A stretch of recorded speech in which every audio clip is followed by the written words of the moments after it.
Que s'est-il vraiment passé à Disneyland Paris? Samedi dernier, un faux mariage a été organisé dans le parc, privatisé pour l'occasion.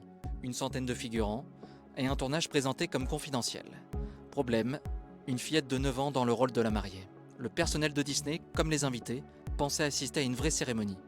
Le marié, un jeune homme de 22 ans, est aujourd'hui en garde à vue, soupçonné d'escroquerie et de blanchiment. Mais l'enquête a révélé l'implication d'un autre individu bien plus inquiétant. L'organisateur, âgé de 39 ans, est aujourd'hui au fichier britannique des délinquants sexuels. Il est recherché par les autorités de son pays et a été mis en examen pour usurpation d'identité, abus de confiance et blanchiment. La mère de la fillette, une Ukrainienne de 41 ans, a elle aussi été placée en garde à vue avant d'être relâchée.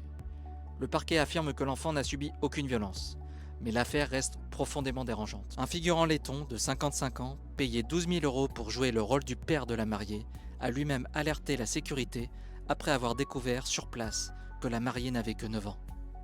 Le parc, de son côté, affirme avoir été trompé. L'organisateur aurait usurpé l'identité d'un ressortissant laiton et utilisé de faux documents pour obtenir la privatisation.